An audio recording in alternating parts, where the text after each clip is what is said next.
अब दे दो ना अपनी बेटी को। अरे सुनते हो भाग्यवान, मिश्रा जी के लड़के ने सारी प्रॉपर्टी अपने नाम करके अपने माँ बाप को घर से निकाल दिया। सच बताओ भाग्यवान, तो ऐसी खबरें सुनकर ना मेरे मन में तो डर सा बैठ गया है। ठीक कहते हैं जी आप। अब तो ये घर घर की कहानी हो गई है। जिन बेटों को माता पिता बुढ़ापे का सहारा समझते हैं, वही बेटे बूढ़े माँ बाप को धक्के मारकर घर से बाहर निकाल देते हैं। मिश्रा जी के तो 2 बेटे थे, बड़ा सीना चौड़ा किए घूमते थे कि मेरे तो 2 बेटे हैं, 2 लाठियां हैं मेरे पास। पहले तो बड़ा बेटा विदेश में जाकर सेटल हो गया। बड़े बेटे के विदेश जाने के बाद उसने तो माता पिता की खोज खबर लेनी ही बंद कर दी। बस इस बात का फायदा उठाकर छोटे बेटे ने माता पिता को बहला फुसलाकर अपनी ओर कर लिया और मीठा मीठा बोलकर सारी जमीन जायदाद अपने नाम करवा ली। एक बार जमीन जायदाद अपने नाम क्या हुई, लड़के के तो तेवर ही बदल गए। कल किसी बात पर मिश्रा जी ने बेटे को टोक दिया तो बेटे ने मुफ्त की रोटी तोड़ने का ताना देकर दोनों माता पिता को घर से बाहर कर दिया। बताओ अब इस उम्र में कहाँ जाएंगे दोनों। मुझे तो ये सब खबरें सुन सुनकर अब ऐसा लगने लगा है, बेटों से तो बेटी हो जाए वही बढ़िया है। कम से कम बेटियां माँ बाप का सम्मान तो करती हैं। देखिए ऐसा कुछ नहीं होता, आप ना बिना बात परेशान हो रहे हैं। दुनिया है, पता नहीं क्या क्या चलता रहता है। हर बात की टेंशन अपने घर में लेकर नहीं आते। और लड़का लड़के से कुछ नहीं होता, ये तो अपना अपना भाग्य है। औलाद अच्छी निकल जाए तो ठीक, नहीं तो माता पिता के लिए जीवन भर की शर्मिंदगी की वजह बन जाती है। और बेटों के पास माता पिता जीवन भर रहते हैं, इसलिए उनके साथ मन मुटाव भी हो जाता है। बेटियां शादी के बाद मेहमान बन जाती है, इसलिए उनके साथ संबंध अच्छे बने रहता है। तुम मानो या ना मानो, लेकिन मेरा अनुभव तो यही कहता है कि बेटे से ज़्यादा बेटियां काबिल और लायक होती हैं। माता पिता को अपने जीते जी वो कभी ना तो अपमान करती है, ना कभी ऐसा कोई व्यवहार करती है कि उनके मान सम्मान में कमी आए। अरे दुनिया बेटा बेटा करके परेशान है, लेकिन देख लो हर तीसरे घर की कहानी हो गई है कि बेटे ही बुढ़ापे में लात मारकर माता पिता को बाहर का रास्ता दिखा रहे हैं। मैंने भी सोच लिया है, मैं भी अपनी प्रॉपर्टी अपनी बेटी शालू के नाम करूँगा। मुझे भी अपने बेटे नीलू से कोई उम्मीद नहीं है। अरे कल को वो हमसे बुरा बर्ताव करे, उससे अच्छा है कि हम भी अपना इंतज़ाम कर लें। अरे बुढ़ापे में सठिया गया है क्या? सारी प्रॉपर्टी बेटी के नाम कर देंगे तो बेटा क्या सड़कों पर बैठकर भीख मांगेगा? अरे बुढ़ापे में हम रास्ते पर बैठकर भीख मांगे, उससे अच्छा है कि तुम्हारा हट्टा कट्टा बेटा भीख मांग ले। और भीख मांगने की क्या ज़रूरत है, हाथ पैर दिया है भगवान ने, मेहनत करे और कमाए। मानती हूँ प्रॉपर्टी आपकी है, आपने जीवन भर मेहनत से सब बनाया है। आप बिटिया को अपना वारिस बनाना चाहते हैं, शौक से बनाइए, लेकिन बेटे को बिना अपराध किए बेदखल करना भी तो सही नहीं है। उसे किस अपराध की सजा देंगे बेटा होने की?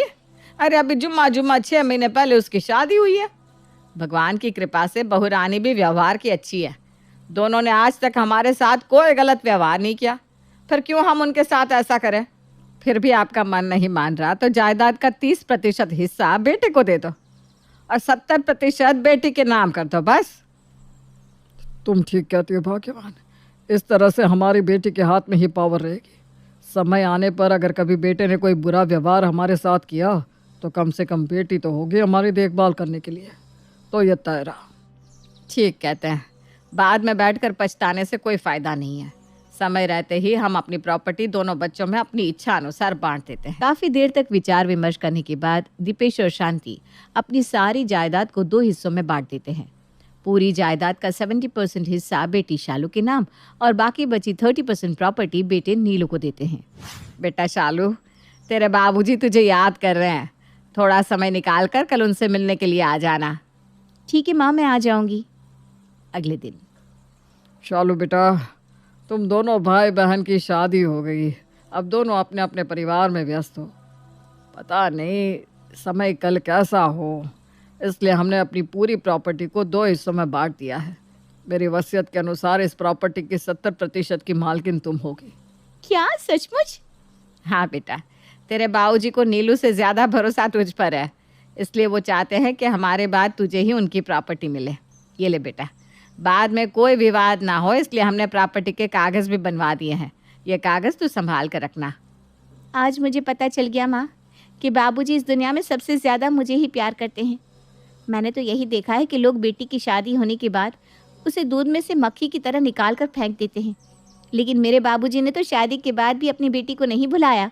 दिनेश ने अपनी प्रॉपर्टी बेटी शालू के नाम कर तो दी थी, लेकिन जैसे शालू के अंदर अब इस बात का घमंड आ गया कि बाबूजी ने भाई के होते हुए भी प्रॉपर्टी का ज़्यादा हिस्सा उसे दिया है, इसलिए अब वो वक्त बेवक्त मायके आ धमकती और फिर भाई भाभी के जीवन में इंटरफेयर करना शुरू कर देती।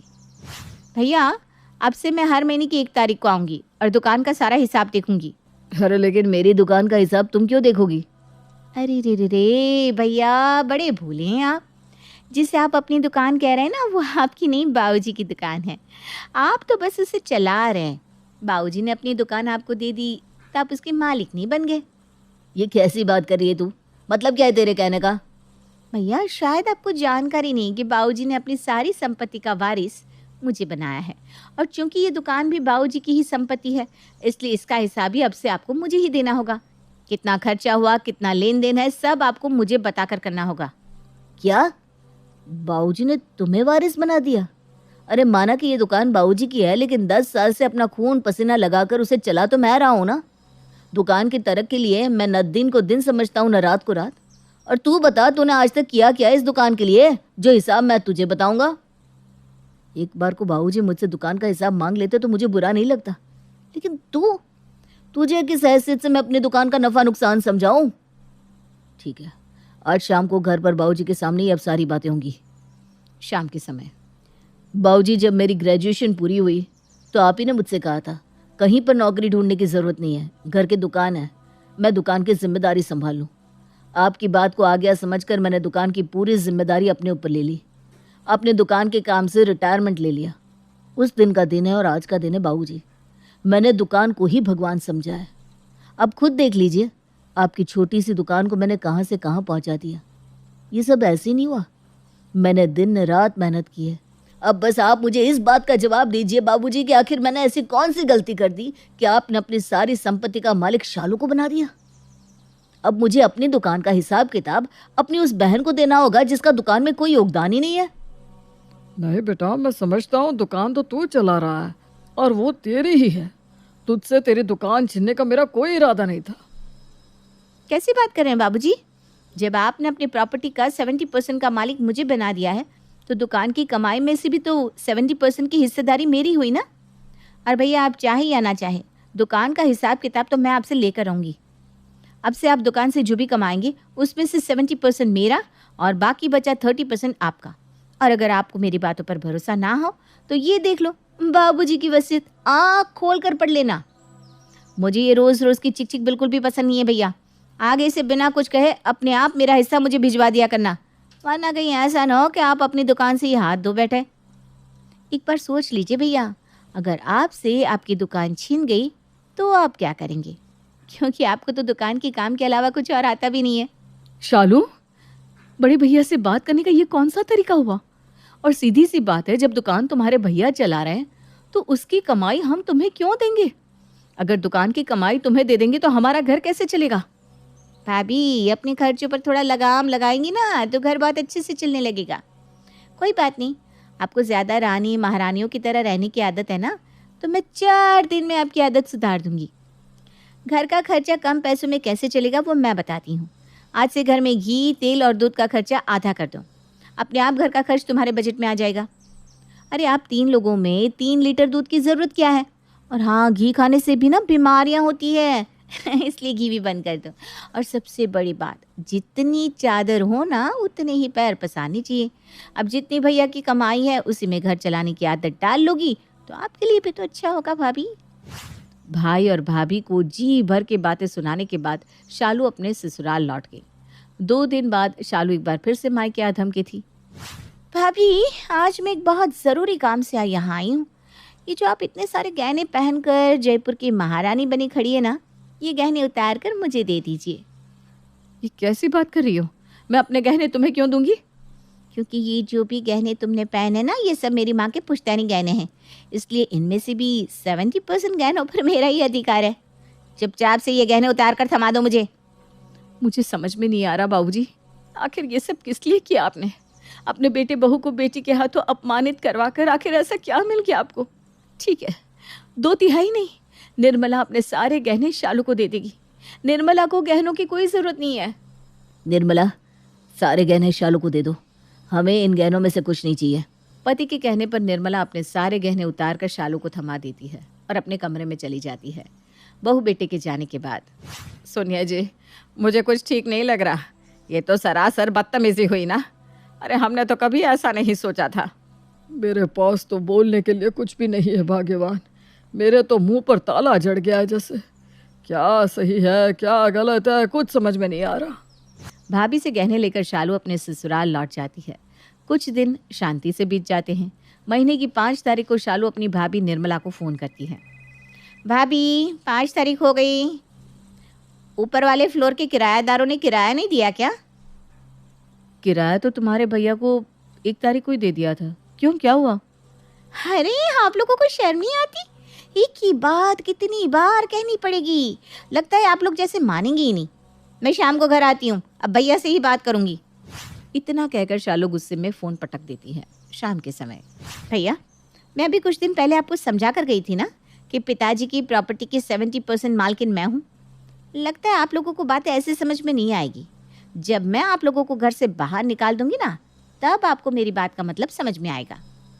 शालू, कैसे बात कर रही हो तुम? क्या हुआ है, कुछ बताओगी?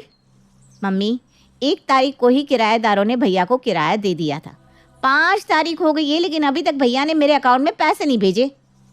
अरे तेरे अकाउंट में किस चीज़ का पैसा भिजवाएगा ये? 20,000 किराया मिल रहा है मकान का। 20,000 का 70% कितना होता है पता है आपको? 14,000 रुपये मुझे मेरे अकाउंट में चाहिए। बचे हुए 7,000 का ये चाहे जो करे, मुझे कोई मतलब नहीं है।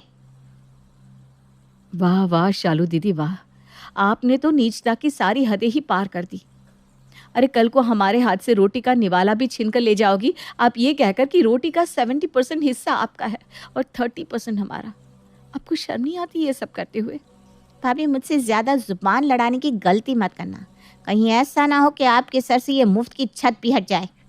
अगर आप लोग इतने ही लायक होते ना, तो बाबूजी अपनी प्रॉपर्टी मेरे नाम ना करते। अरे अपने सास ससुर का तो ख्याल नहीं रख सके, चले हैं मुझे सुनाने। भैया, मैं आखिरी बार पूछ रही हूँ, सीधे सीधे 14,000 रुपये आप मुझे देते हैं या नहीं? अरे सब कुछ तो ले लिया तुमने। मेरी बीवी के गहने ले लिए, दुकान ले ली, अब ये किराया का 20,000 मिलता है, ये भी मैं तुम्हें दे दूं तो हम क्या यहाँ पर बैठकर फांके लगाएंगे? अरे बाबूजी, हमारा ना सही कम से कम अपना और माँ का तो सोचा होता। महीने में कम से कम 10,000 की तो आपकी और माँ की दवाइयाँ ही आ जाती है। और ये सारा पैसा अगर शालू छीन कर ले जाएगी तो मैं घर कैसे चलाऊंगा?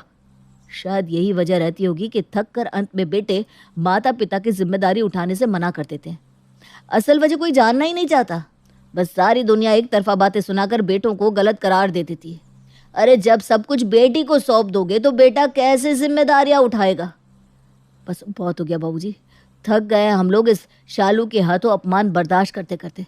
अगर हमें ऐसे ही 5-7 हज़ार में अपना घर चलाना है ना, तो हम कहीं भी रहकर चला लेंगे। यहाँ रहकर रोज़ रोज़ अपमानित होने का मतलब ही क्या है?